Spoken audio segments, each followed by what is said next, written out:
You can't say your wife is actually missing, Mr. Parsons. You've just been home for an hour and a half and she's not here, that's all. Don't you think your reading's been preying on your mind a bit? I'm interested in crime. It's a hobby of mine. Yes, I can see that. She could have met a friend, gone shopping. Margaret wouldn't do that, Mr. Burton. She could have gone to the cinema. There's a good film on. She's meticulous. We've been married nearly 6 years, and in all that time, I've never come home to an empty house. Look, I'm supposed to be meeting my wife at the cinema, in fact, and I'm late. I'm sure your wife will be back. Bit of a red letter day in King's Markham, this. No crimes. Gives us a chance to catch up on the paperwork, sir. Boring.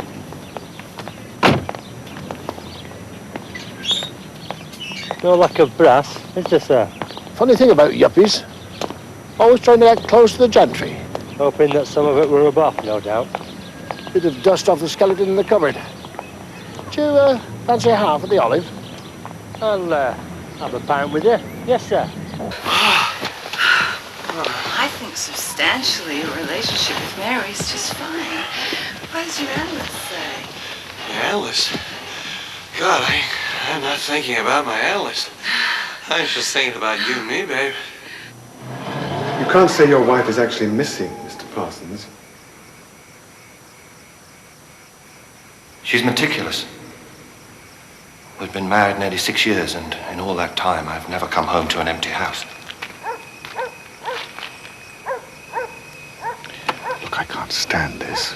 You stay and see in the end if you want to. I'll have to get back to Parsons.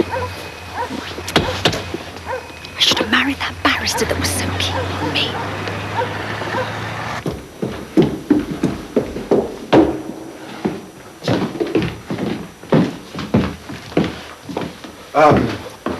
Oh, I've looked in the bedrooms. The attic's up here. Oh, excuse me.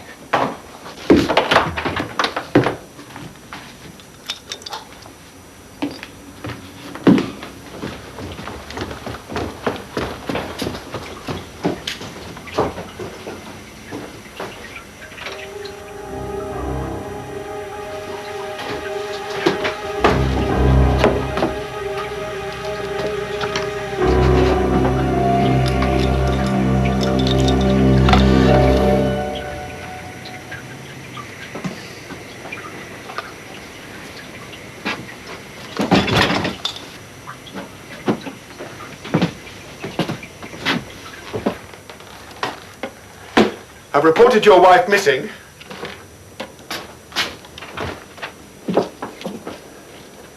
There's nothing from any of the hospitals. I've been thinking what might have happened to her. It's so open round here. I suppose it would be being country. It's all those books you read, Mr. Parsons. It's not healthy, not for a layman.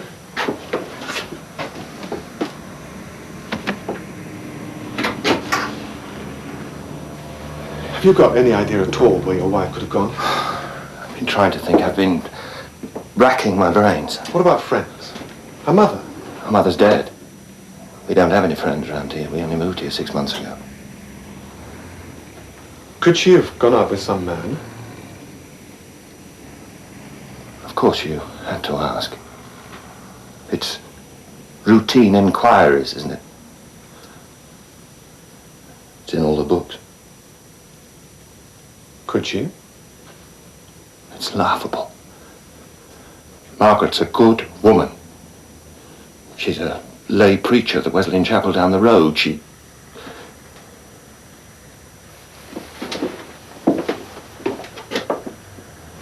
not here, Mr. Burton.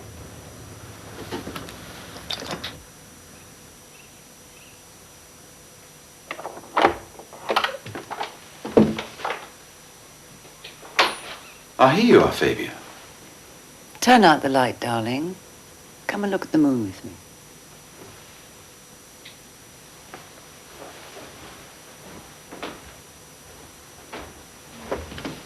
I couldn't get the clasp on my necklace undone, so I just had to sit here and look at the stars and wait for you, Douglas. Well, I hope you haven't been waiting long. The moon is beautiful tonight, but I can't see to undo it. glass will wait. We could just sit here and talk. What would you like to talk about?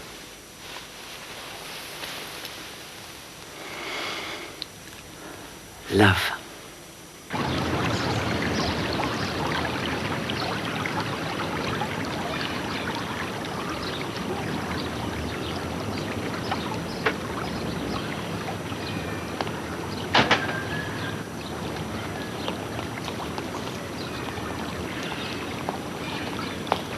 She didn't have a coat with her. It was a cold day yesterday. Could she not have worn a jacket? She's only got one costume, that's in the wardrobe. I think she must have been wearing a cotton frock. She's just made it. You all right?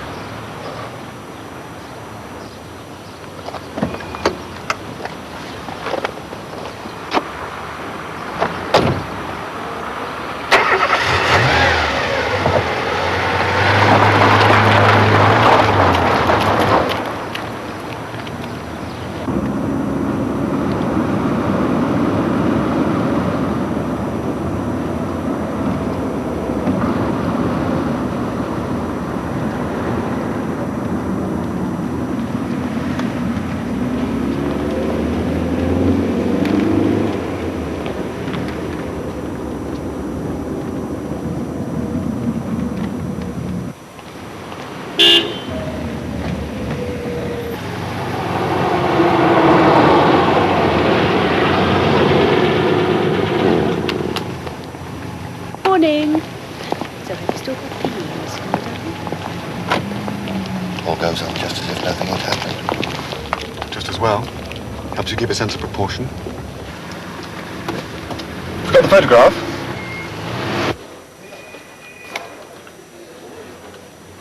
What's the best you can do? We're not in the habit of having studio portraits taken. No passports? I can't afford foreign holidays. Won't you sit down, Mr. Parsons?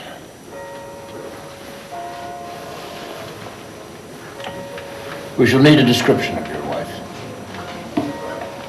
We can't and we won't use this recording, Mr. Parsons. We'll type it up later. Shall I speak now? Yes, please, Mr. Parsons. She's got fair hair. Fair, curly hair and very light blue eyes. She's pretty. I think she's pretty. She's got a high sort of forehead. Looks like a nice day, Martin. She's not very tall. Yeah, it's a bit bright. Bound to rain. About 5'1" or 2.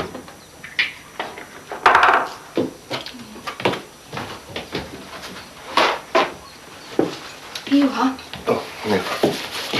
I'll pay the newsagent, Ron. Is there anything you want? No, thank you. I shall see you this evening, Margaret. Bye-bye, dear. Bye.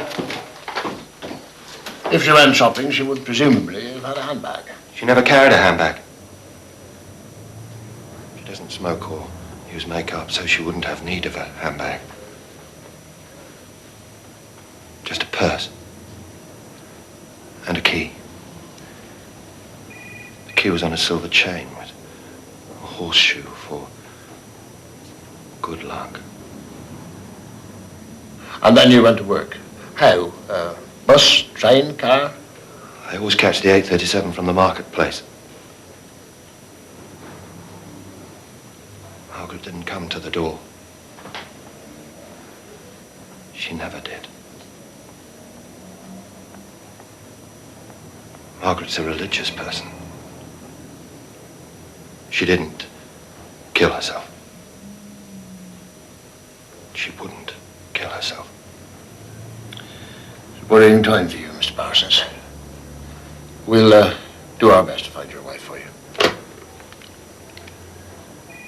Sergeant Martin, I'll see that Mr. Parsons has a car to take him home in. Or maybe you think I did it.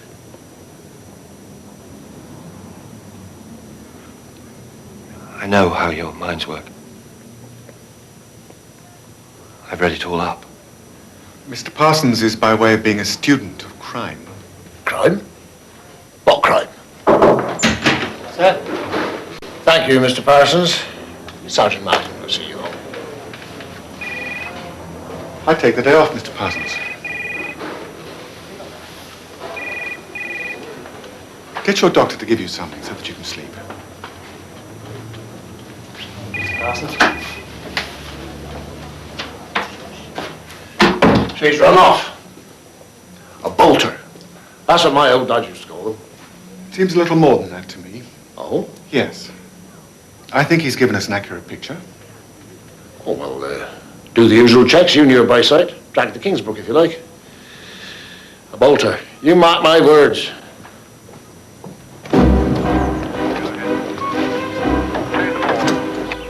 She was reported missing yesterday evening. She'd have come through here, well, sometime in the afternoon, say between 12 and 7. Oh, I'll see you in her room. Right. We'll do the river. The rest of you, every empty house in King's Markham. Okay? Comes in Mondays. Regular as clockwork. Monday yesterday, she didn't come in.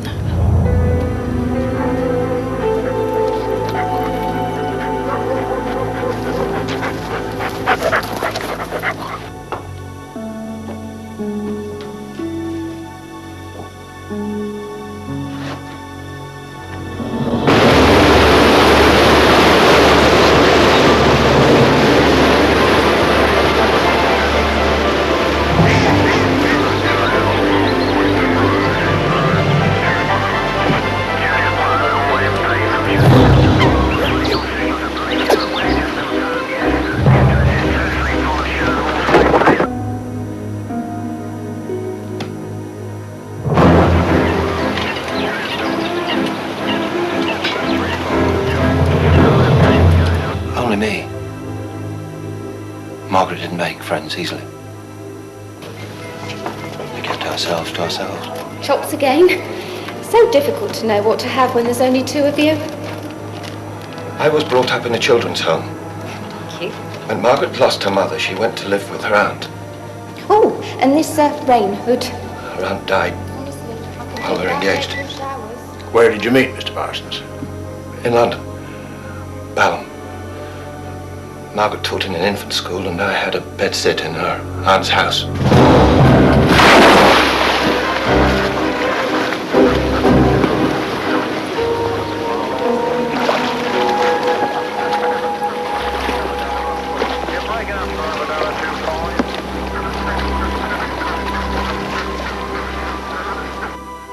Can't you understand? We kept ourselves to ourselves. Nobody phoned, nobody came here, and there were no letters.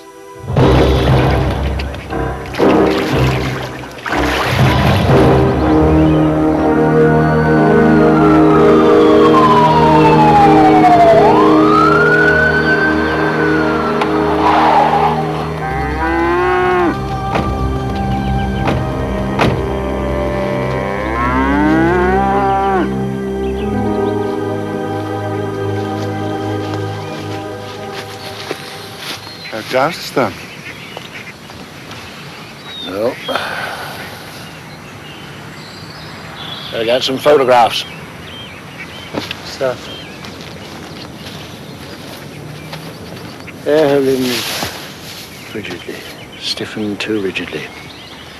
Decently, kindly, smooth and compose them. And her eyes close them. Staring so blindly.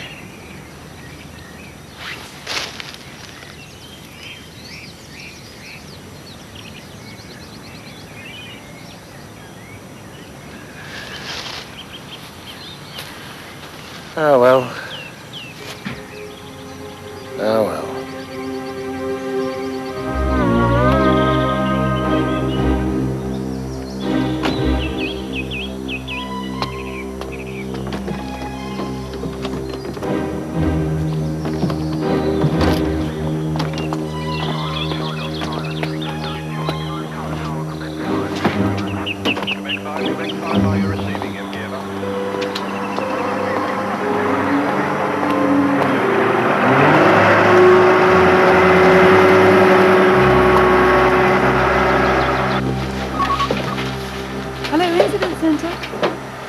Coffee machine working yet? Yes, in the corner. We'd like to get the priorities right. Any information as they help, sir.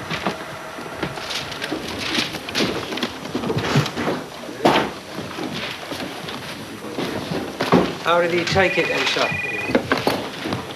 Parsons, did he take it well? Get someone to put that photo into the chief's office as soon as you can. Grumpy bugger. Oh, yes, I had a hell of a day Monday. I was up here virtually on my own. Princess Grace had started a farrow. Now, she shouldn't have done. She were early, see. Yeah. Did you see a car up here on Monday evening? Can't say as I did. But then I asked to see the cows. I do's them as well, see. Thank you very much indeed, Mr. Bicep. You've been very helpful. You know where to find me? Yes, I do. It's not only pigs and cows, sir.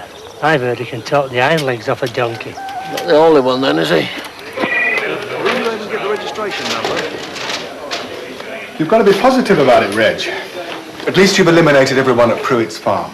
Well, that's true. Just a couple of double checks. And, Princess Grace and the piglets are doing well. What else does one need to worry about? Well, all we got so far is a burnt-out match. You know, Mike, someone struck this to get a good look at her. So, sometime after dark, someone held it and it nearly burnt his fingers. By yourself?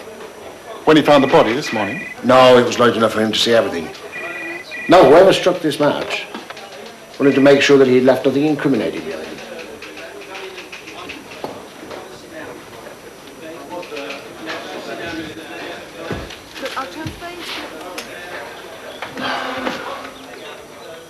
How did Parsons take it? Oh. He was so doped up on whatever the doctor's giving him, he didn't seem to take it in. It's difficult to say.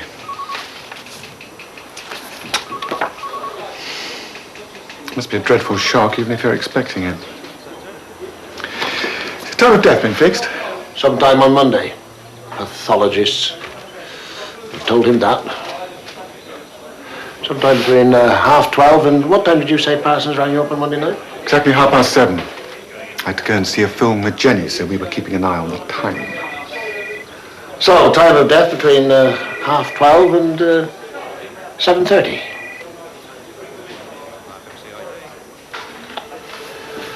Well, this is the bit of the process I hate. Waiting for a lead.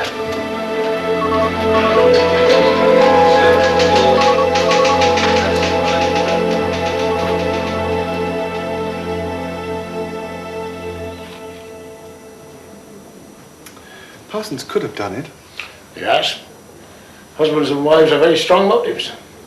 Ah, well, I've thought about motive, and from outward appearances there isn't one, but, I'm interested by opportunity.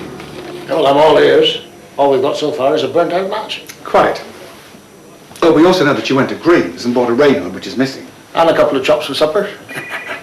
I shan't tell you if you don't listen. Actually, it was the pork chops that gave me the idea. Now, they don't have a car, so wherever they travel must be by public transport. Well, Parsons is to be believed. They're too poor to take a taxi. They'd be against it on principle, too. Suppose Parsons rings her in his lunch break and suggests that they meet that evening. Go for a walk. Maybe have a bite to eat in a pub. It's a lovely day by then. So I'm with you so far. Parsons would have had to leave work a minute or two early so as to catch the 5:32 Stourton to Pomfret via 4B and Kings Markham bus. Then she picks up the bus at Kings Markham and joins him. They decide to get out near Pruitt's farm and walk over the hill. He could have got her into that wood and strangled her and still had time to get the bus back to Kings Markham and phone me at 7:30. Oh, why should she go into the wood? It's practically impenetrable. Maybe she saw a deer or a rabbit. Oh, I see, and couldn't stand the sight of her potential dinner running away from her, so she set out after it. I mean, I know they're poor, Mike, but that's carrying thrift a bit far. No, it's a very good theory. Come in. Oh, there you are, sir. Yeah, here I am. We found this lipstick at the edge of the wood, by the lane side, sir. Arctic sable. taken the fingerprints off it? Yes, sir. Find anything else? No, nothing, sir. Right, well, get Gates or somebody to go over to the water board at Stourton and find out what time, and I mean exactly to the minute, what time Parsons left work on Monday. Oh, and keep your men searching. There's still the keys, the purse, and a rain hood.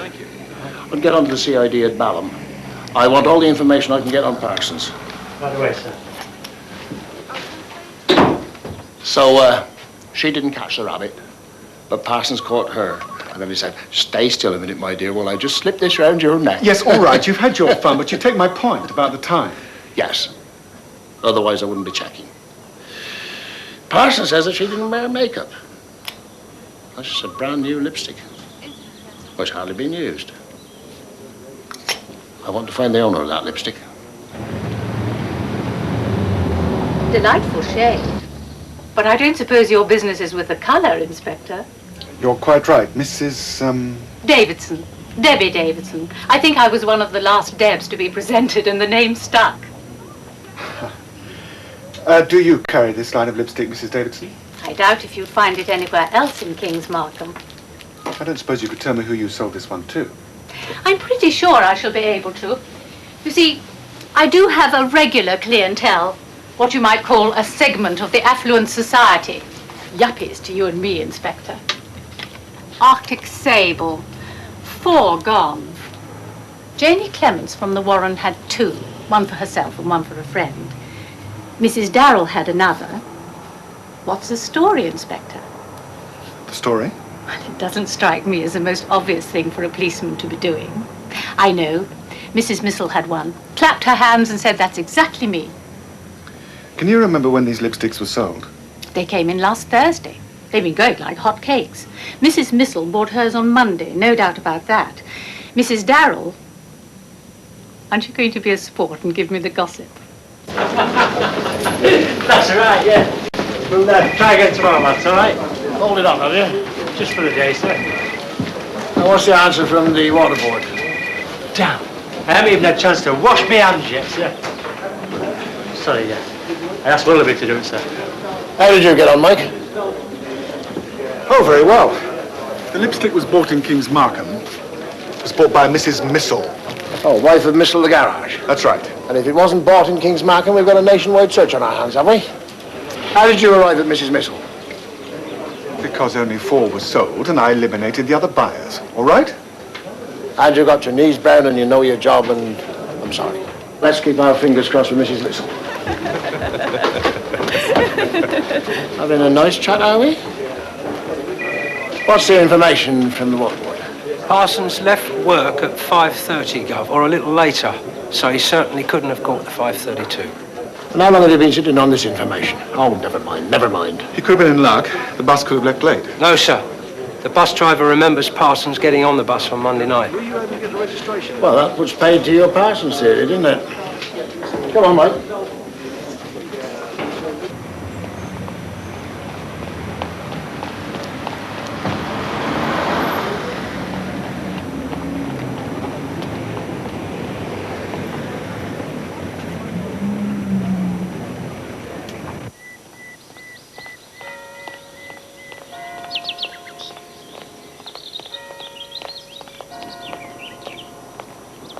Good.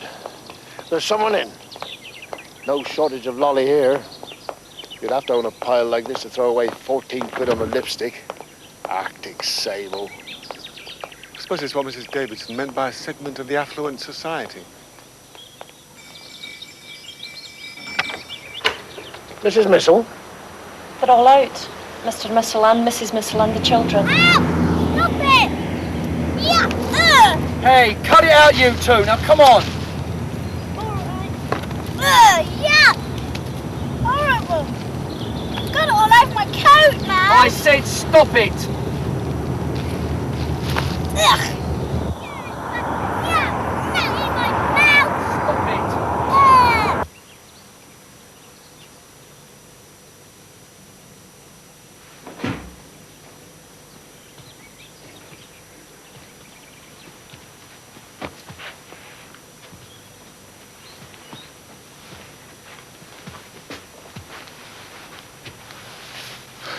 can't believe that someone who lives in a house like this would have anything to do with Margaret Parsons. Bet you anything you like, Peter, that bloody Moira isn't back yet. Come on. Get off!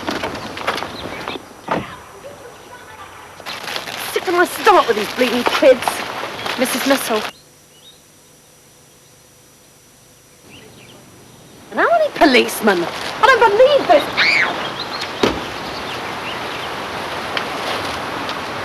I suppose it'll be for me. I was leaving the moat without the lights on.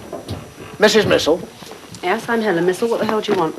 we're police officers. We're making inquiries into the disappearance of Mrs. Margaret Parsons. Well, I can't imagine why you want to speak to my wife. Mrs. Mizzle, you bought a lipstick on Monday morning. So what? Is that a crime? Well, if you'll just show me the lipstick, madam, I shall be quite satisfied, and I won't take up any more of your time. Country's getting more like a police state every day. You must be tired after your day out. Yeah, you can say that again. Thank God for Moira. I don't want to see those little bastards again tonight. The lipstick, Mrs. Mizzle. Actually, I did buy one. A filthy colour called Arctic something. I lost it in the cinema the other night. Are you quite sure you lost it in the cinema? Did you inquire about it? Ask the manager. What, for a £14 lipstick? Do I look that poor? I went to the cinema. By yourself, Mrs. Mizzle? Of course, by myself. I saw the film, and then when I got back, the lipstick wasn't in my bag. Is this it? Helen, what is this? I'm afraid I shall have to ask you to come down to the station with me and have your fingerprints taken. Where'd you find it? On the edge of a wood, off the Pomfret Road. Off the Pomfret Road? You went to the pictures. You said you went to the pictures. Look, take these bloody things off now! What is all this bloody rubbish about the Pomfret Road? Someone must have found my lipstick in the cinema and dropped it wherever you found it. Anyway, what were our gallant policemen doing looking for a lipstick? Margaret Parsons was found strangled in that wood today. Get some mud off their tyres, will you, Mike? Get it analysed. By the way, when are you going to see Mrs. Mizzle again? Well, if I'm not mistaken, she'll come and see me before I can get to her. Well, good night, Mike. Left to Jenny. Good night. So you see, I've been rather a silly girl. You see, I didn't tell you the entire truth. No? I don't mean I told lies. I mean, I left things out. Oh, I see. The thing is, I didn't actually go to the movies by myself. I went with a friend. A man friend. There wasn't anything in it, but you know how stuffy husbands are. I should. I am one. Yes. Well, the thing is, when I got home, I couldn't find my new lipstick, and I think I must have dropped it in my friend's car. Mrs. Mizzle has been telling me about a visit to the cinema on Tuesday. Thank you for coming in and clearing that up, Mrs. Mizzle. I won't keep you any longer. No, I must fly. I've got a hair appointment. I'll just have the name of your friend. The one you went to the cinema with. No, I couldn't do that. I couldn't get him involved. Oh, I should think about it, Mrs. Mizzle. Think about it while you're having your hair done.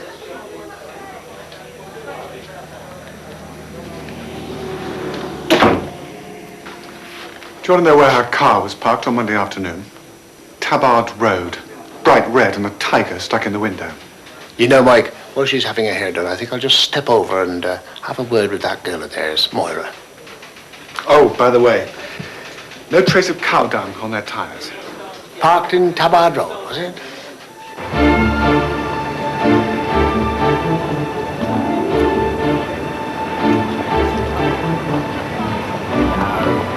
Save your cash in the bank, Douglas. I can get you 4% below bank rate.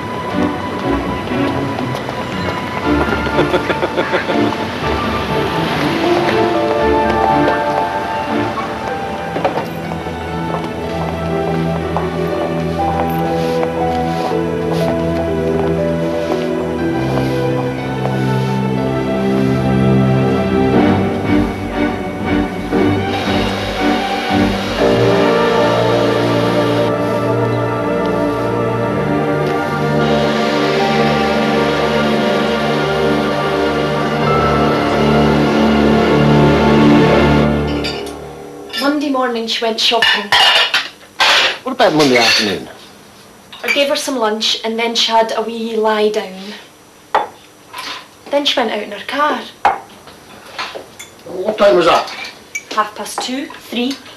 Then she got back about 6. And Tuesday? It was supposed to be my day off, but I had to be back for her to go out about 6:30, 7 in the evening. Nope.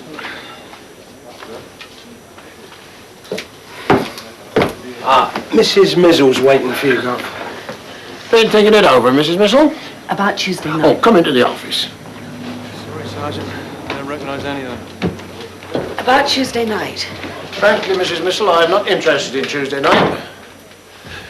Now, Monday afternoon, Why Monday afternoon?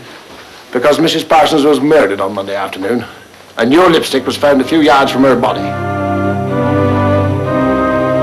Bad business, really. And surprising. She was a good church-going woman. I was very surprised when she didn't come to the church social on Tuesday evening. But the reason has been dreadfully explained to us, hasn't it? I went to see the poor man. Gave him what comfort I could.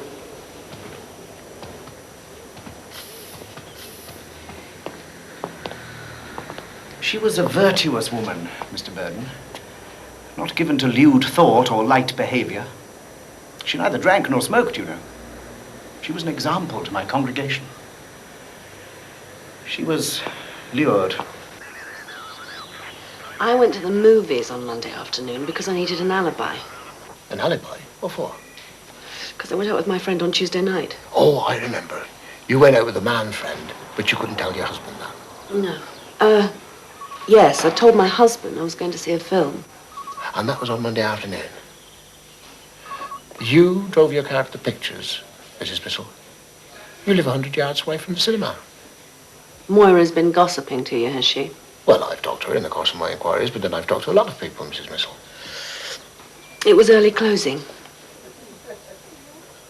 I didn't want Moira to know where I was going. She's a terrible gossip. If I hadn't taken the car, she would probably have known I was going to the pictures. And you parked in Tabard Road. Oh, God. That's where that woman lived, isn't it?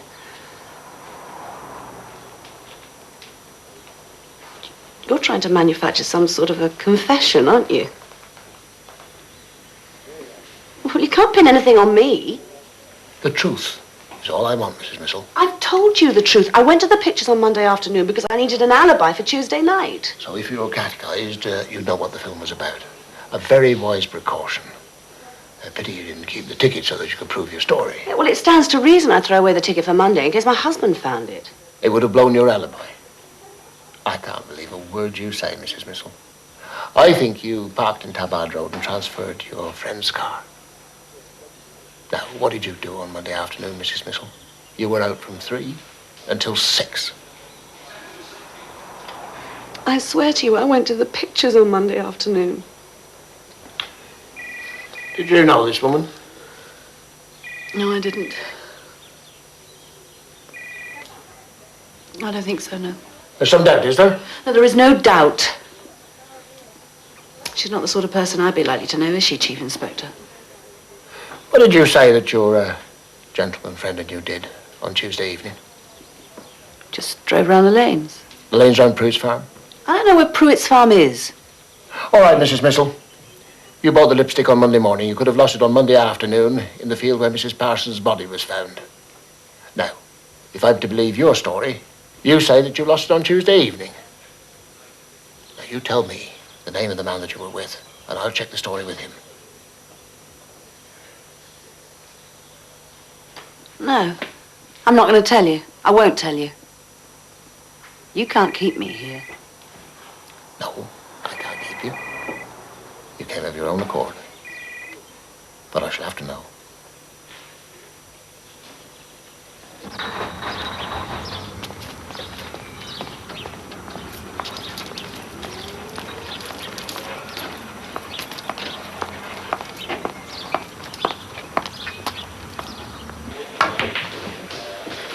Why do you think Mrs. Mizzle's going so far out of her way to protect this man? I don't know at all.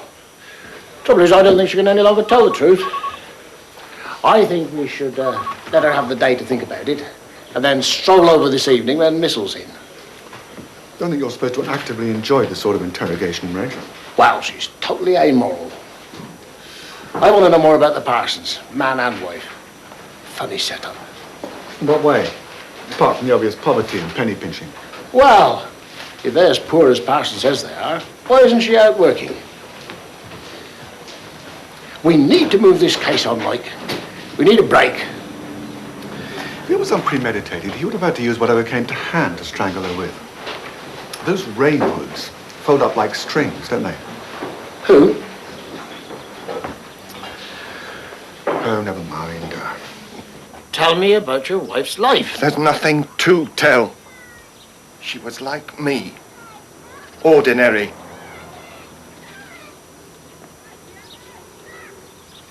She was born in Balham. Her mother and father died when she was a child. She went to stay with her aunt and uncle. She had a cousin, a girl of her own age. They were about 15 or 16. Then her uncle died of a heart condition. My wife went to college in London, then started to teach. Then we got married. That's all. Mr. Wexford, before Mr. Burton comes back, was there... I must know, was there... Had she... Was she just strangled, or was there anything else? You can rest assured of that score. Your wife was certainly strangled, but she was not interfered with in any other way. There was no... There was no sexual assault. Thank God. I couldn't bear it if there had have been. Would have just about killed Margaret.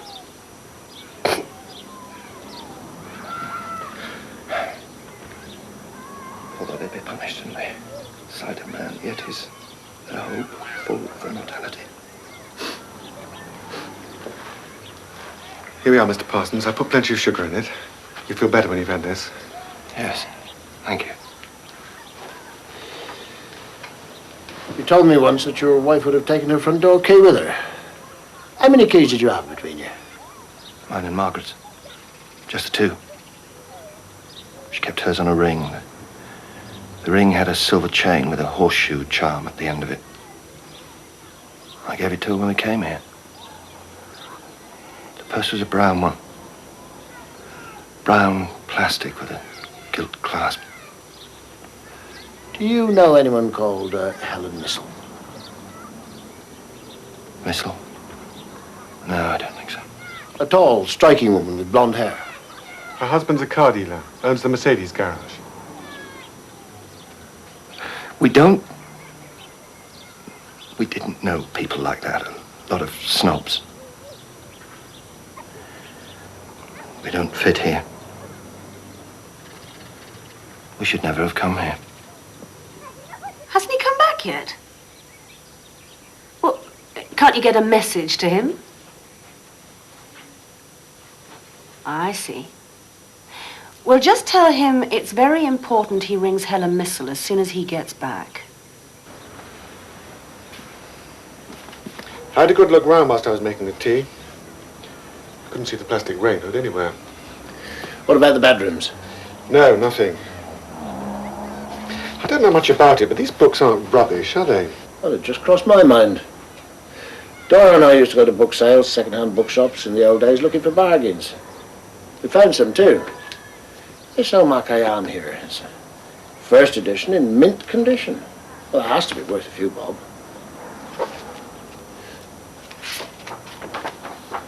Minna. The morning in the bowl of light has thrown the stone which puts the stars to flight. All my love, Doon.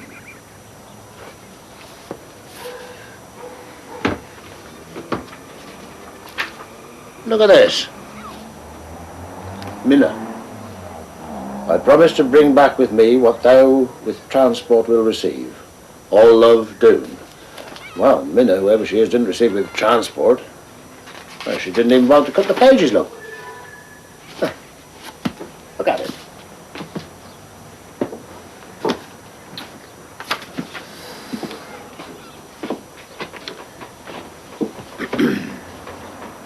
If love were what the rose is and I were like the leaf, our lives would grow together in sad or singing weather. Rather sentimental, Minna, but you know what I mean. Happy, happy birthday, all my love, Doon. March 21st, 1975. I suppose Minna could be Mrs. Parsons. Sort of nickname. Yeah, we'll have to ask Parsons. What goes on in this house, Mike? All these books are collector's pieces. I put them in the shelves downstairs and the place is decorated. God knows it needs brightening up. I wonder who Doon is. Better take some of these books back to the office. They've got no money and yet they leave this lot hanging about up here. Feels good to handle a book like this.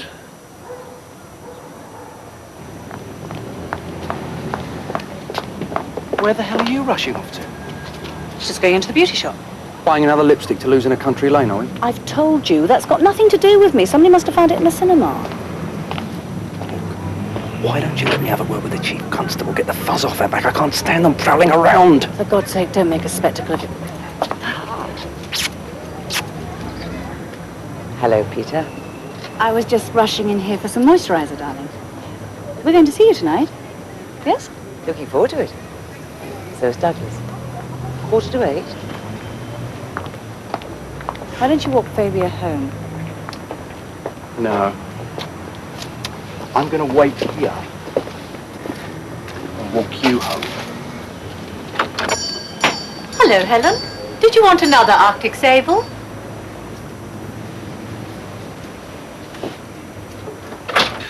The books in the attic, Mr. Parsons. The ones in the trunk. Where do they come from? Just came with us from Ballon. They must have come from her aunt's. I don't know anything about them. Who's Minna? Who? If love were what the rose is and I were like the leaf, our lives would grow together in sad or singing weather. Rather sentimental, Minna. But you know what I mean. Happy, happy birthday. All my love, Doon. March 21st, 1975. And who is Doon?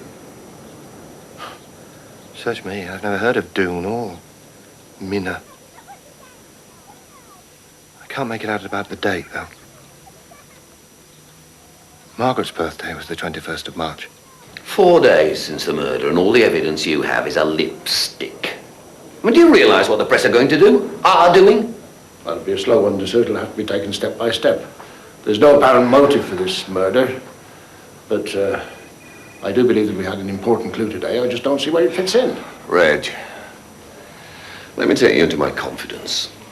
Your methods, they're unorthodox. Not by the book, shall we say, and it doesn't make friends, isn't that? Now, I don't want to put a strain on you in the middle of an investigation, especially as you're not getting any younger. But there has been talk. Words have been said. But I need results if I'm going to fight your corner. And I need them quick.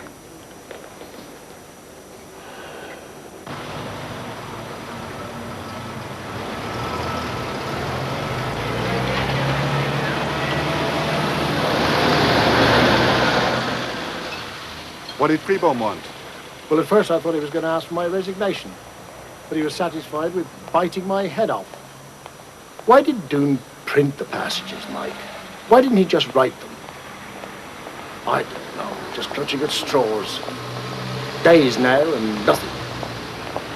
It's no wonder that Freeborn was cantankerous. We've got to get on with it, Mike. We've got to find something. Why did she hide the books in the attic as though she was ashamed of them? Certainly would have made a better impression on the casual caller than brides in the bath. If love were what the rose is, but love is not like the rose. I wonder if love is a dark wood and a cord twisted tighter and tighter. Or a silk scarf. Or a rain hood. A rain hood? Oh, deeply unpoetic.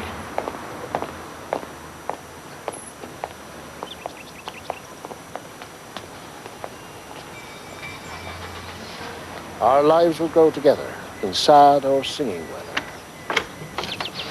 Oh, it's you? Come in. They won't be happy to see you.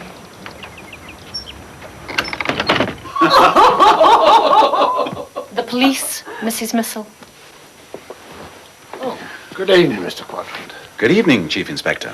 Inspector Burden. I'm sorry, sir, this is an intrusion, but I'd just like to have a word with your wife.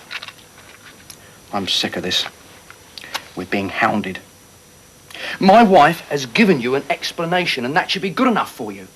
As you can see, we're entertaining. Your intrusion is quite unwarranted. I am definitely going to have a word with the Chief Constable.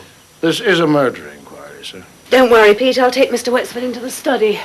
Shan't be long, Fabia. That is, if you can bear to stay and dine with the criminal classes.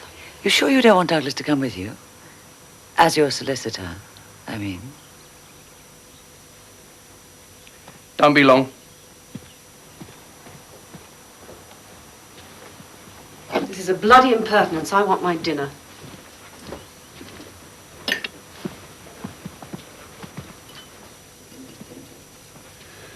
Now, Mrs. Mizzle, the name of the man you were out with. Inspector, I have tried to be patient with you. I've tried to make you understand that I can't divulge this information to the police or to anybody else. And I want to know who you were with when you lost your lipstick. And I want to know now. Otherwise, I shall call your husband in here. And I shall ask you the same question in front of him. You are a dirty, low-down bastard. Just answer the question. And no more bad language. Otherwise, you'll spend the night at the station for obstructing the police.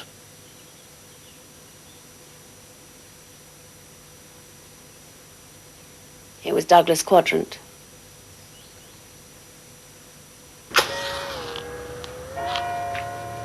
Mrs. Mizzle is perfectly happily married. So am I. We just like to do a little dangerous living from time to time. A drive, a drink, no harm done. And everyone happier for it. Will you tell me exactly what you did, sir? Exactly, Inspector? Your movements. I want to know about your movements. We drove down the lane, parked the car, and stood by the edge of the wood to have a cigarette. You know how smoky it gets inside a car, Inspector. I don't know anything about the lipstick. Mrs. Mizzle is rather a happy-go-lucky girl. Perhaps that's what I like about her. I suppose all this did happen on Tuesday evening and not Monday afternoon? Now, come, Inspector. I was in court all Monday. You saw me yourself. And I assure you that if I'd been aware of Mrs. Parsons' body in the wood, I would naturally have come straight to you. So you got out of the car and found a convenient place to sit. We just stood under the trees. I took my handbag with me because it had quite a lot of money in it. I must have dropped my lipstick when I opened the handbag to get a hanky. What a nervous person you must be. You had Mr. Quadrant with you, you were in sight of the car, and yet you were afraid that your handbag might be stolen from under your very nose. Well, that's how it happened.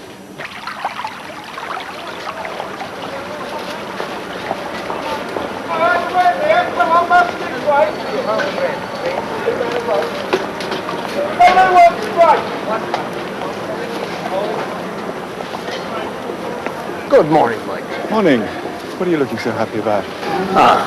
News upon the Rialto. Our Arguses are sailing home. Oh, yes?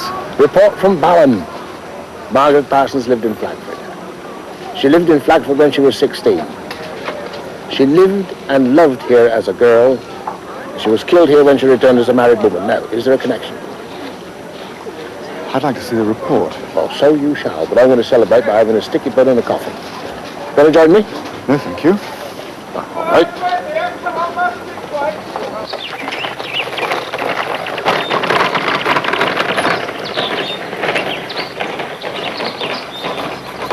Morning, John.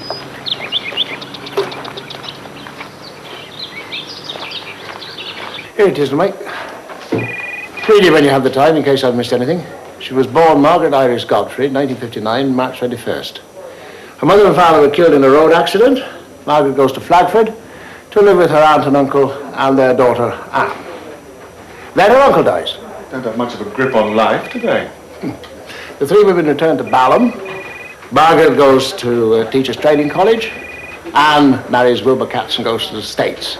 In 1982, she joins the staff of Holderness Infant School, Balham.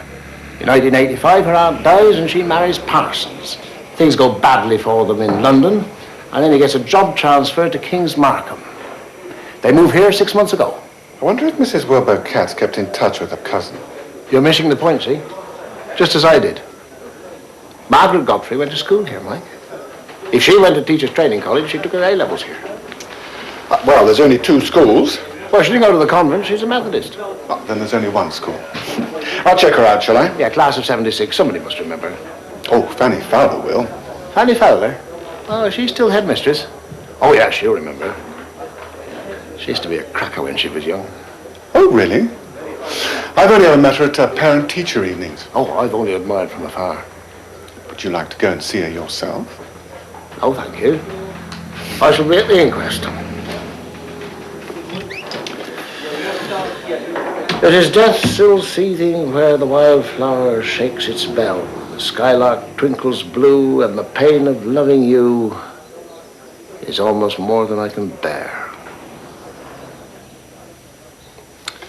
I wonder if it was. Mr. Wexford, I have to talk with you in private. You see, Margaret had a letter this morning. Well, you'd better go to my office.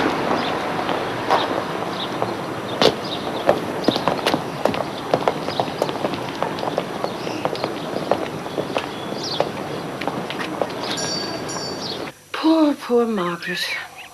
And that poor man. Oh, I've got the list you asked for. Thank you, Miss Fowler. I'm sorry to trouble you on a Saturday. What can you tell me about Margaret Godfrey? Do you know, Mr. Burden, I can't remember her. So many girls. You don't forget them all, of course. But the ones you remember are the ones who achieved something. Like your Pat. Margaret's was a very undistinguished year. No, that's not quite true either. There was plenty of promise. But none of it ever came to very much. Sometimes I wonder if it's my fault. Well, names that spring to mind. There's Claire Clark, of course, now on our teaching staff here. Diana Stevens, Helen Laird, Fabia Rogers. Now there is a case in point. So much promise came to nothing. She married well. I suppose you could consider that an achievement in some cases. Yeah? Oh, of course. What happened to, Helen Laird? She married a car salesman. Such a waste. Thank you. With love, Anne. That'll be a cousin Anne, will it? They correspond regularly. Once or twice a year. To tell you the truth, I didn't care for Mrs. Katz.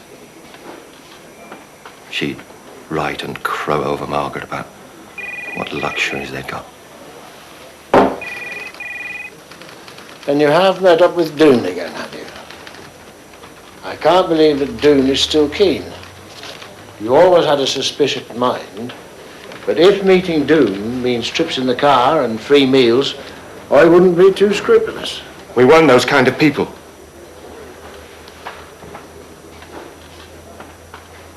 We weren't the kind of people who have love affairs. Can't believe that of Margaret.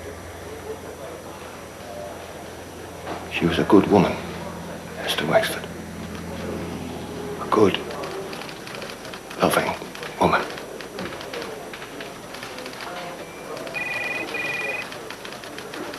That cat person made it all up.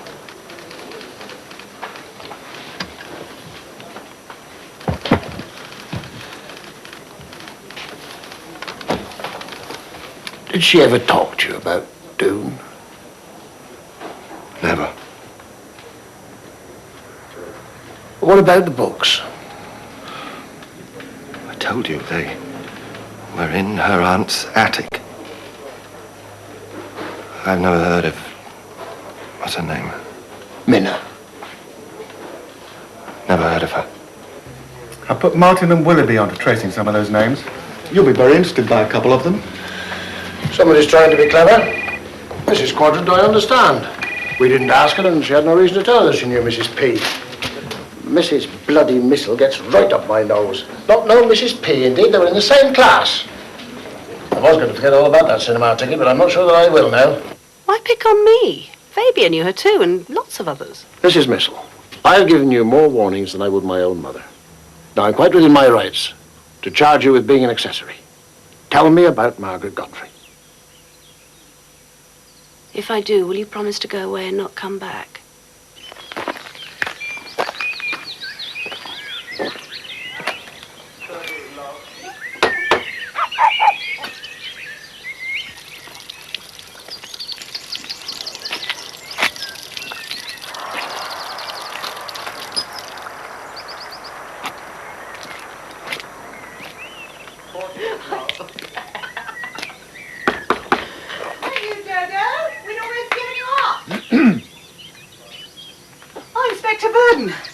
Miss Fowler phoned to warn me you might drop by. I just need to ask you a few questions. About Margaret Godfrey. Yes, the head said so. Well, come into the kitchen, Inspector. There's another girl here who was in our class. I hated school. I begged and begged Daddy to take me away. Margaret Godfrey, Mrs. Mizzle. She was one of the fringe people. Not very clever or nice looking or anything. Margaret Godfrey. Do you know, I can hardly believe it. I should have said she was the last person to get murdered. Oh, who would you say would be the first? Well, someone like me. What, people did she know? Who were her friends? Where did she go? There was Anne Kelly and a feeble spotty bitch called Bertram. And Diana something. Diana Stevens. I meant boyfriends. I wouldn't know. I was rather busy in that direction myself. Anne Kelly, Diana Stevens, a girl called Bertrand. What about Mrs. Quadrant? Would she remember? Or Claire Clark? I remember Margaret Godfrey perfectly. It doesn't reflect well on me, but I despised her because she couldn't play games. We used to tease her, Di. Do you remember? That doesn't help you much, does it? Not a very social type, was she? Prim. I felt sorry for her. Oh?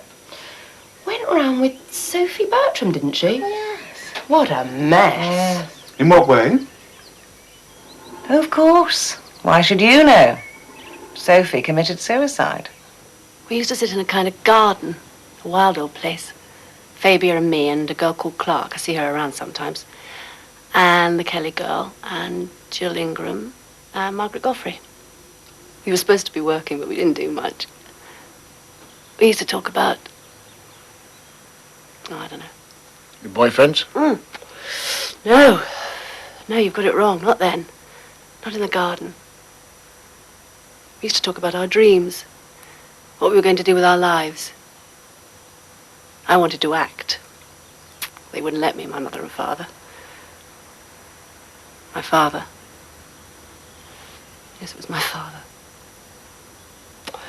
I met Pete and we got married.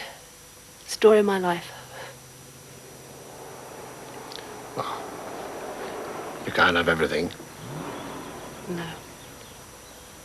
I wasn't the only one who was disappointed. Is Helen here? In the lounge. Please don't ask about the cinema ticket. Please don't. Put something on. Please, put some clothes on.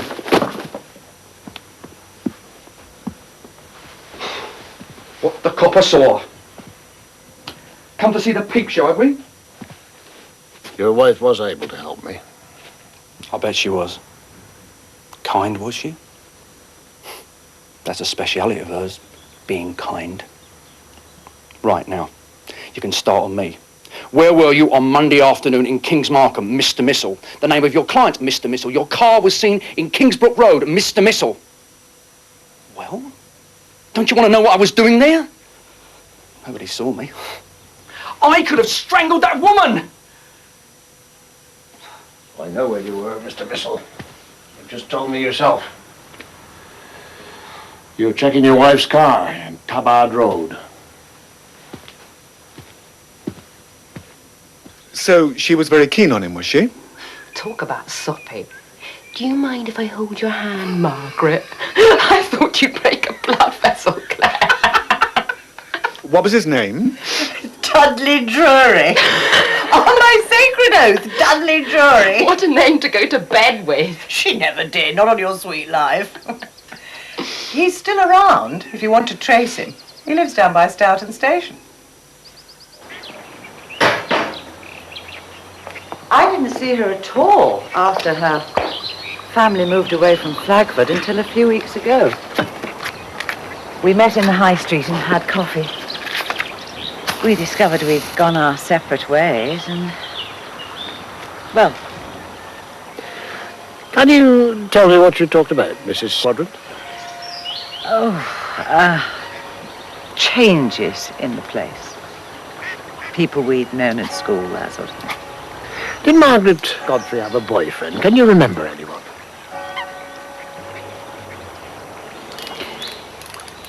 There was a boy. His name reminded me of a London theatre. Palladium. Globe. Haymarket. I know, the Prince of Wales. I know, it was Drury. Dudley Drury. He used to live in Flagford. Well, thank you, Mrs. Quadrant. Oh, just crossed my mind. I wonder, did your husband know her? I know her. I assure you, dear Chief Inspector, I most emphatically knew her not. This, Drury, did you ever hear her call him Doon? Doon? Oh, no. I never heard her call him Doon.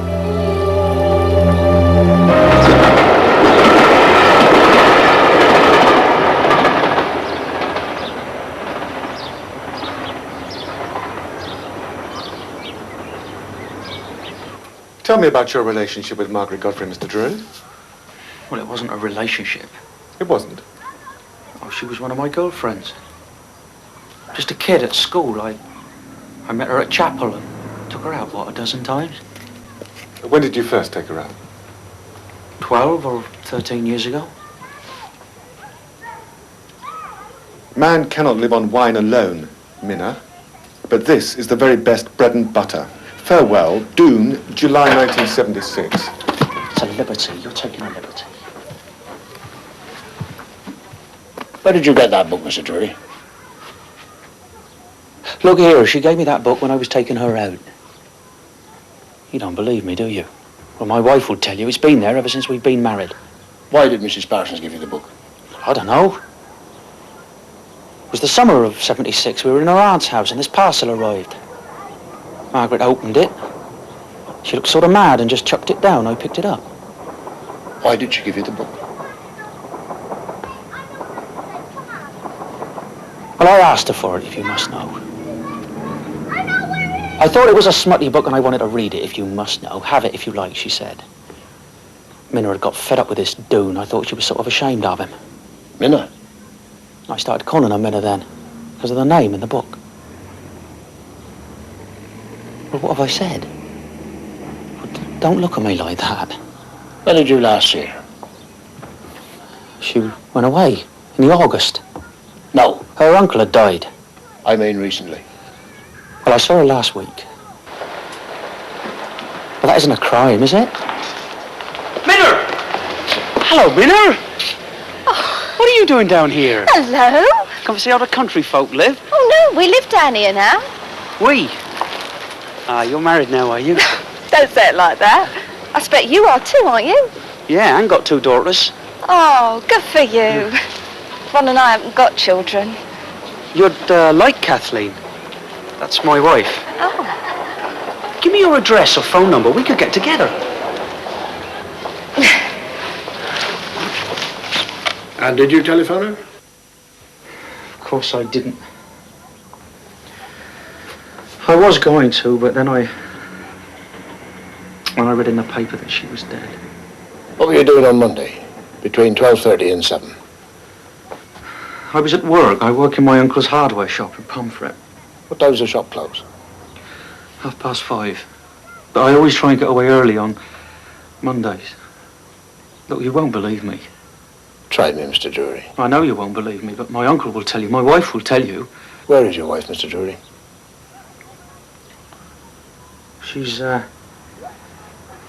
She's taken the kids away for a few days' holiday. I always go to Flagford on Mondays, get my wife's vegetable order. There's a nursery there, see? On a Clusterwell Road. Well, you've got to be there by 5:30, otherwise they're closed. Well, we were busy and I was late, and when I got to Spellman's, there wasn't anybody about. I went round the back, I called out, but they'd all gone. So you went home without the vegetables? No, I didn't. Well, I did. But not straight away. I'd had a hard day. And I was fed up about the place being closed, so I went to the Swan and had a drink. A girl served me. Look, my wife doesn't have to know, does she? I'm a Methodist, see? I'm a member of the chapel and I'm not supposed to drink. Did you drive to Flagford along the main Pomfret Road? Yes, I did.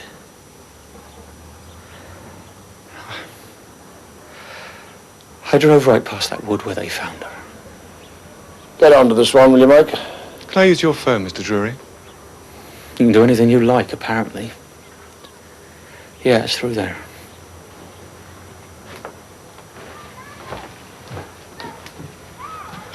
Look, what are you implying? I wouldn't kill anyone. I wouldn't do anything to Minna. She was a nice kid. Why don't you believe me? Who else called her Minna except you? Only this Doon fellow, as far as I know. Minna. It's a strange name. Do you know where it comes from? Why she was called it? How should I know? Well, you know, the picture man, the picture of Dorian Gray. I see, yes, I've got that. And the barmaid's name? Minna Troyle. Strike a bell with you? Look, I never heard a second name. Maybe this Doon fellow, maybe he knew it. The pirate. Sir Walter Scott. Yes, I've got that. Janet Tipping. Thank you very much. Thank you. She preferred me. He was rich, he was clever, but she preferred me. Where did you get this, Mr. Drury? It's my wife's. Look, you've no right. It's no business of yours. It belongs to my wife. It belongs to my wife. Mrs. Parsons brought out like this on Monday morning. I want permission to search your house. And make no mistake about it, on the evidence, I can get a warrant. Oh, do what you like. Do what you like.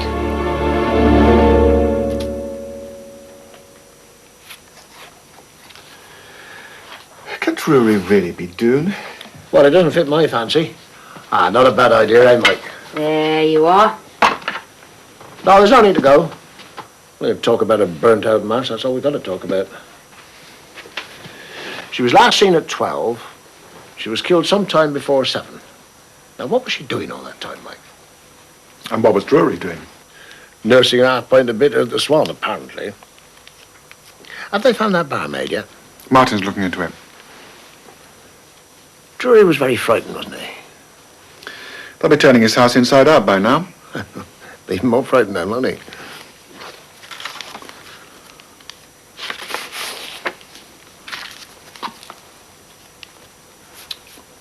Doon.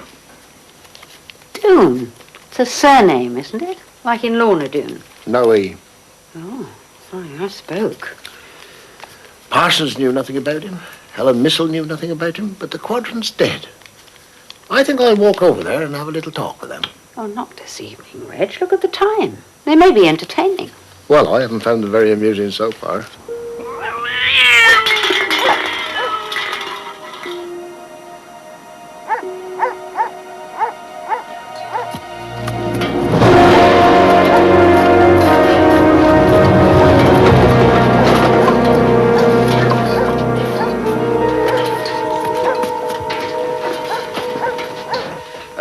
car, Chief Inspector, is extremely inconvenient. My wife's not a particularly strong woman, and we do happen to have my parents-in-law dining with us. Oh, only a brief word, sir. I shan't offer you a drink, as you're on duty. Come into the study, and I'll fetch my wife. Mr. Drury? Yes? Inspector Burton, King's Markham CID. Oh, it's a bit of robbery. My alarm hasn't gone off. No, sir, I'd like to talk to you about your nephew. May I come in? Well, it was our last term at school. Margaret told me that she had a boyfriend. Her first, perhaps. I don't know. She didn't introduce me to him, but I've always remembered his name because it was so like Drury Lane. What else did she tell you about him, Mrs. Godwin? Very little, very little. There was one thing. She said he was jealous. Jealous to the point of fanaticism. I see. He didn't care for her to have any other friends. I had the impression that he was very emotional and possessive. He was very upset when she said she was moving back to London. Said his life wouldn't be worth living without her. You can imagine the sort of thing. But you'd only known her for a few weeks. I'm simply telling you what she said, Chief Inspector. She didn't seem to care. Margaret wasn't a sensitive person. Ah, there you are.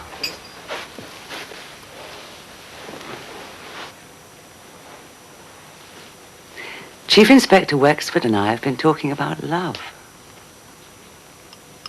It all seems to me like the expense of spirit in a waste of shame. Mrs. Parsons was interested in Victorian poetry during the 2 years that she was at Flackford. Should I read anything special into that? Nothing sinister, if that's what you mean. 19th century verse was part of the A-level English syllabus. Oh, Douglas, he doesn't want to see that.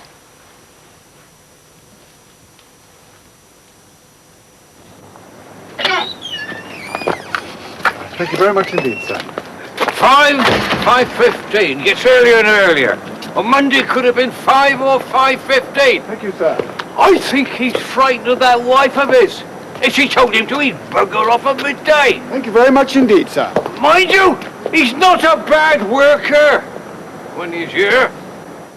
I left the shop at 5:15 and I drove straight to Flagford. And when I got to Spellman's, they were closed, so I went round the site to look at the greenhouses. I told you all this. I told you all this! Did anybody see you? Anybody who knew you when you lived in Flagford? Kids. There was some kids. I don't know who they were. Yes. But then I went to the Swan and the girl served me. What did you drink? Half a bitter. The girl served me. Like I said before, my wife, she doesn't have to know about this, does she? Because you're a Methodist and you wouldn't lie and you wouldn't lay your finger on anybody, particularly not Margaret Godfrey. The girl served me. She's bound to remember me.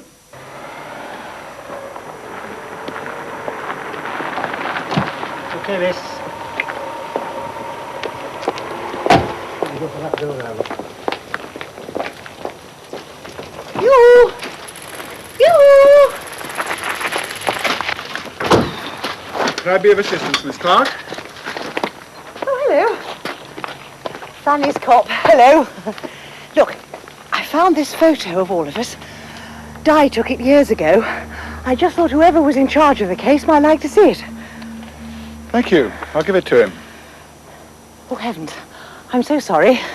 You might be he for all I know. No, Miss Clark, I am not he. Right, well, I'll be off then. I told you I wouldn't lay a finger on Margaret! Is this what you call getting a confession? Sit down.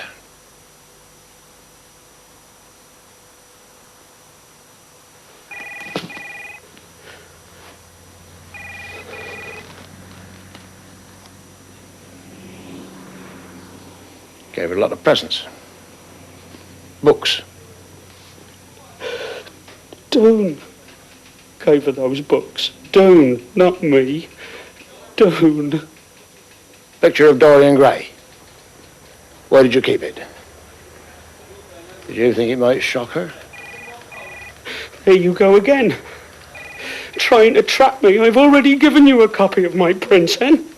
Printing changes a lot in 12 years. I've got the barmaid, Janet Tipping, sir. I'll bring her straight in. Okay? I see. So it's 6.5 hours. Good. So we should be able to expect the call quite soon. Good. Thank you.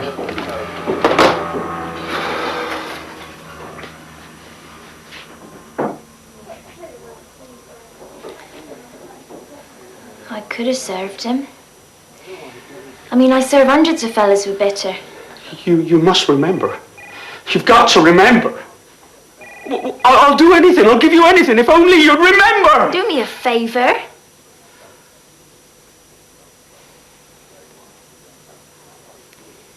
I've racked my brains and I don't remember. Can I go now? Thank you, Mr. Ping. You may go now. Wexford? Yes, Willoughby. I see. Yes, I want her brought back. Yes, now. We're bringing your wife back, Drury. She tells me, amongst other things, that you didn't get in until 7:30. Well, I wanted the order. I hung about at Spellman's in case anybody came back. Well, it was a hell of a long wait and a hell of a long drink. All right, Sergeant Martin. You can book him in for the night. Come on, Mr. Drury. Come on. Well, I hope you've got some good news for me. I hate to disappoint you, Reg, but his tyres haven't been down a muddy road since they were new. Miss Clark wanted you to see that. Drury's wife bought that rain hood on Monday morning. Get that rain hood over to Forensic, will you, Mike? Yes? Come in. There's a fax for you from Colorado, sir. Oh, good. Good, thank you. Oh, yes. This is Margaret's letter to her cousin. This is what I want. Dear Nan, I can picture your surprise when you read my new address. We're living a stone's throw from the school, And only a mile or two from the dear old cottage. Believe me, Nan, I really was scared over that Doon business. So you can imagine, I wasn't too pleased to run slap bang into Doon a couple of weeks after we moved in. I said it was better to let things rest. Doon didn't want that. I must say, it is pleasant to get a few rides in a nice, comfortable car and get taken out for meals in hotels. Freeborn won't like it. Well, we have been barking up the wrong tree. By God, we have. Well, Drury's not Doon. We can let him go.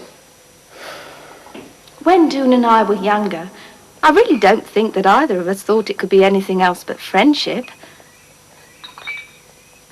Doon only wants companionship now.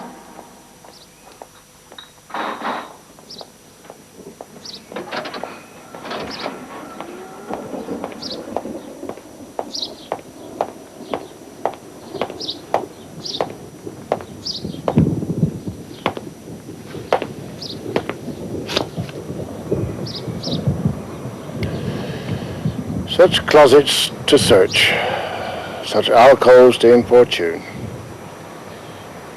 A happy marriage, Mr. Parsons.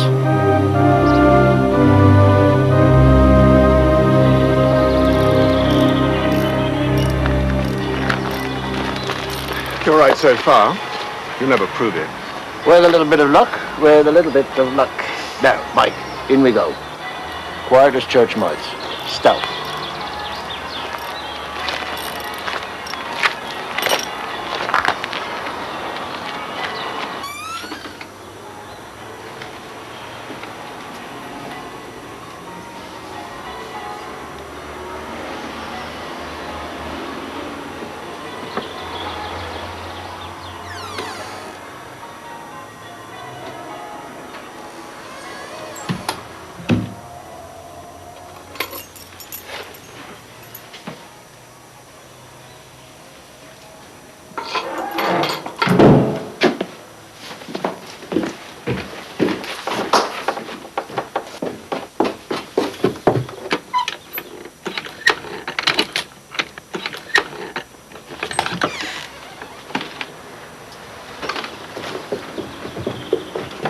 police. What the hell are you doing here? You're helping me! You bloody fool.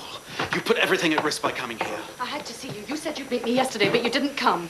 Go away, Helen. It's over. It was over on Tuesday night. It's not too late if you go away with me now. Douglas, there's nothing left here for you.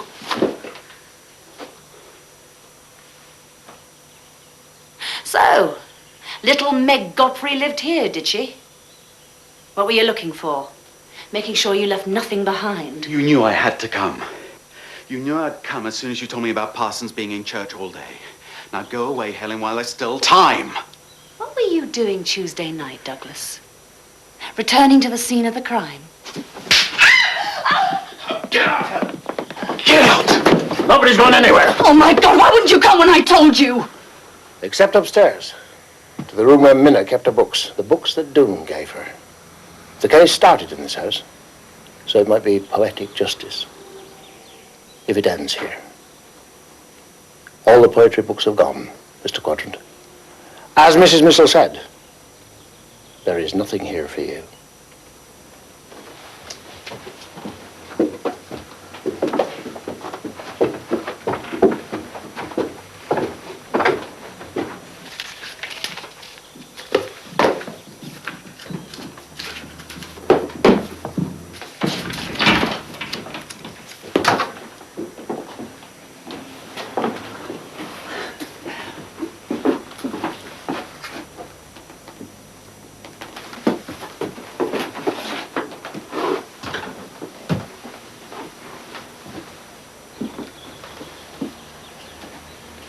I'm bloody well going home. Close the door, Inspector Burden.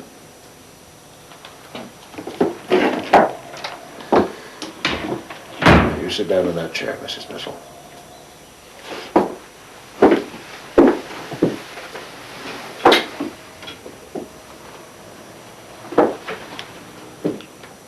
Now, I'm going to tell you a love story.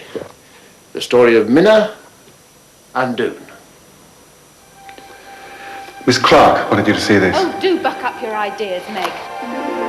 She doesn't like being called Meg, do you, little London peg? Margaret. I prefer to be called Margaret. A square peg in a round hole. Margaret, are you grieving over Golden Grove? Now, this is the girl whose sort you and your husband wouldn't know, Mrs. Mizzle. Little London peg thrown all unknowing onto country society. You can put it like that if you want. Doon was rich, clever, and good-looking. And I've no doubt that for a time, Minna, that was the name that Doon gave her, and I shall refer to it right, that Minna was bowled over. Wisdom and mirth, unspeakable out of an insect or a shell. You shouldn't spend your money on me like this, you know. It's beautiful. Love rules the court, the camp, the grove. For love is heaven, and heaven is love.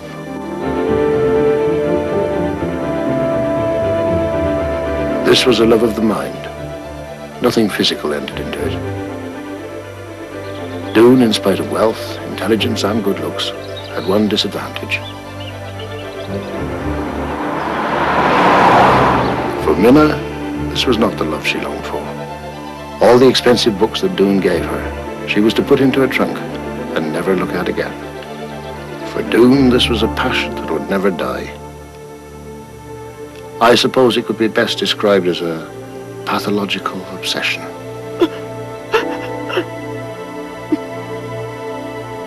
I'm sorry, what did you say?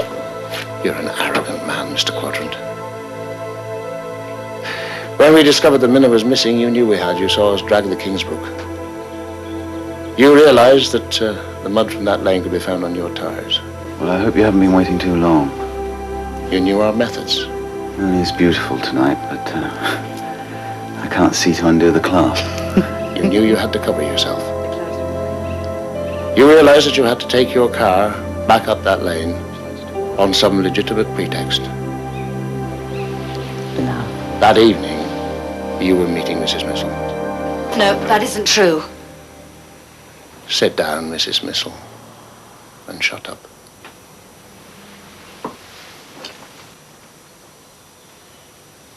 You didn't mind us knowing about your affair with Mrs. Mizzle. When Inspector Burden questioned you, you played the man of the world. You blustered a little, and then you told him why you'd gone up the line. We've got to get away.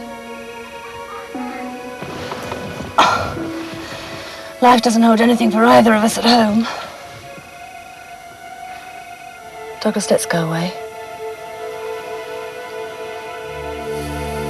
Sod you.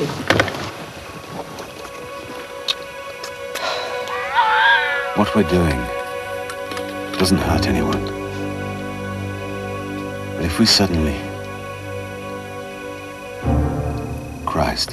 What's the matter? Bloody peeping Tom.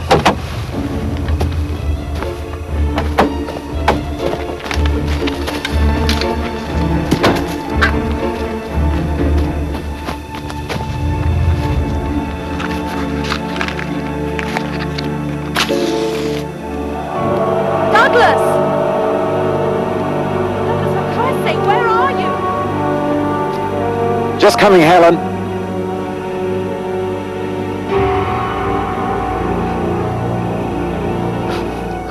Of course, there isn't the remotest chance of you getting a conviction. But we'll try it if you like. No, Mr. Quadrant. Let's not waste our time on it. You're free to go if you want, but I'd prefer you to stay. At 4 o'clock this morning, I read a letter, and I know that you can't be Doon. And the jury can't be Doon, because Doon is a woman. We used to sit in a kind of garden, a wild old place.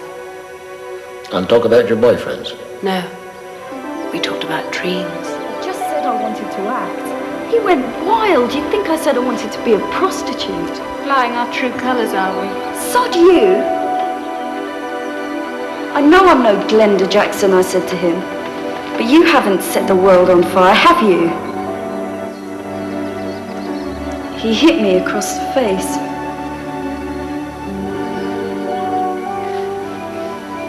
You must be mad if you think I'm Doon.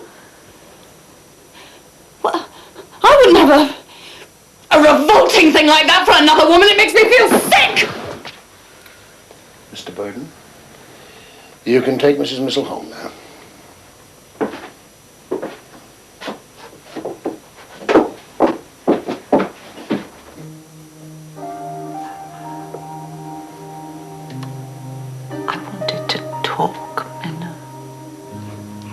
To spread at your feet the pains and sorrows.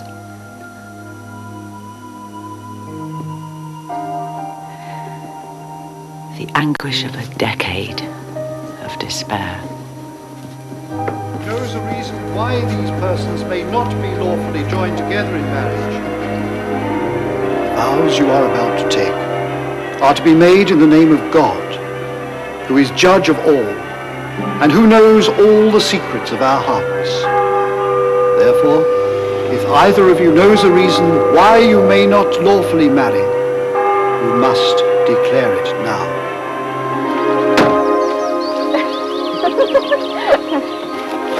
Time, I thought, will have softened her eye and made tender her ear. Love's very pain is sweet, but its rewards are in the world divine, which if not here, it builds beyond the grave. You've forgotten. I'm sorry. How could you have forgotten?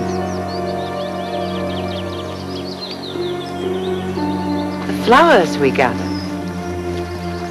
the waxen diadem of traveller's joy.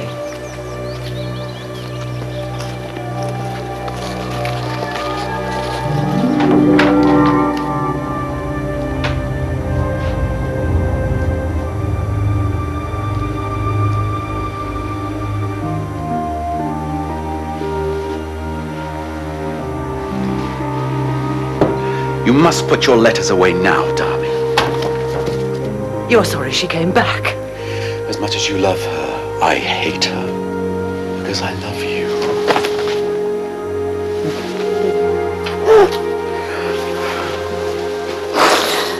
I love you too. Oh, love can hurt so much. talked about the dreams that never came to anything.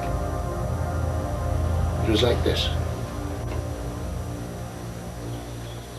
If love were what the rose is, and I were like the leaf, our lives would grow together in sad or singing weather. Blown fields or flowerful closes, green pleasures or grey grief, if love were what the rose is, and I were like the leaf. I talked softly, thinking you were pondering. All the while, I thought you were listening. And I paused, hungry for your gentle praise, your love at last. Minna wasn't listening. She wasn't Minna anymore, you see. She was an ex-teacher and a housewife who wanted to talk about cooking and knitting patterns with someone of her own kind. I gazed. I touched your hair.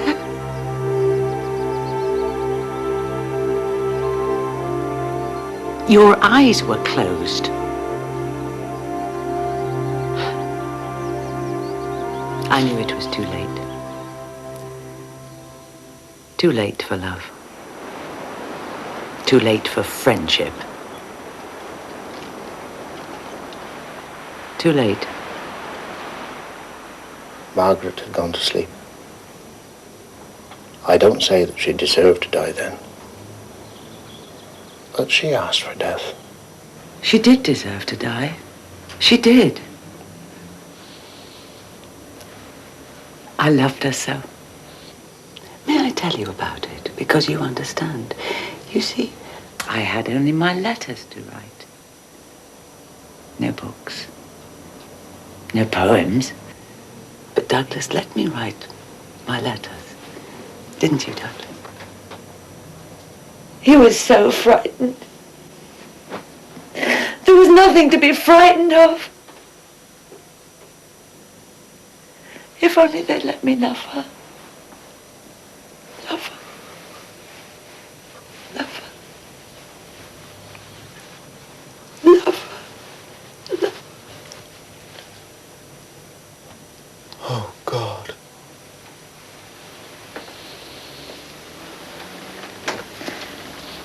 Green pleasures or grey grief.